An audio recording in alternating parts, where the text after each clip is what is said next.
17 tahun hidup di madu, part 2. Hingga setelah 1 bulan kami menikah, terlihatlah sifat asli ibu mertuaku.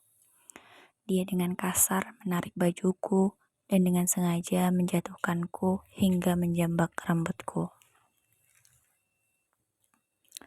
Dia katakan bahwa dia sangat membenciku dan sampai kapanpun akan tetap membenciku.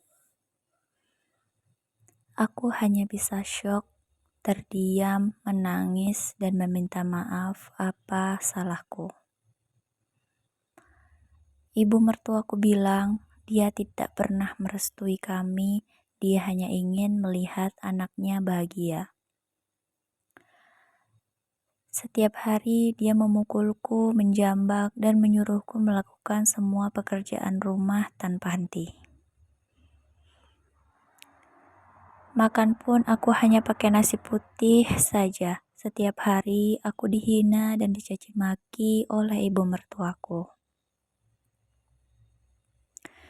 Dan 2 bulan pernikahan kami aku hamil.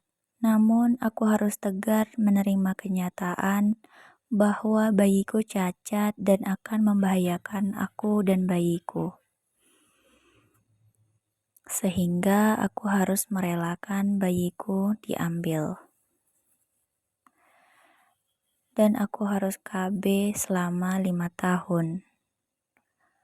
Karena hal ini mertuaku semakin kejam padaku.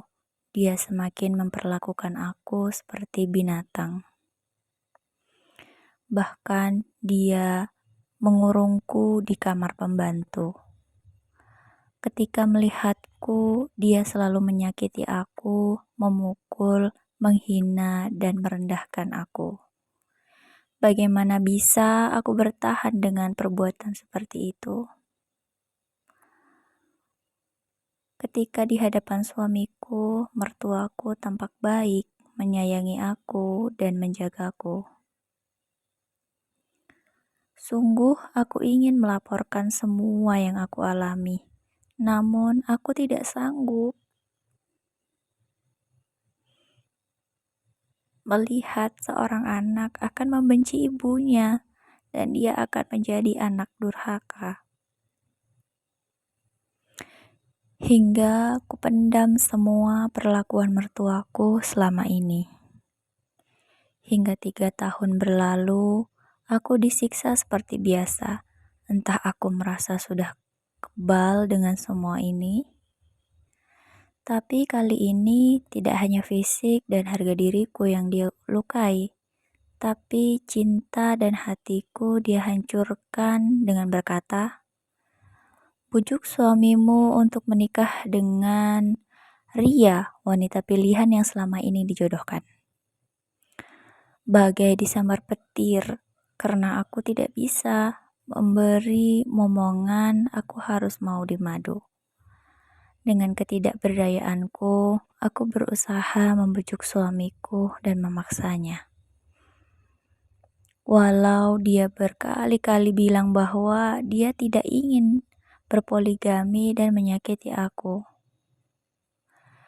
Dia tidak pernah sedikit pun ingin melakukan itu.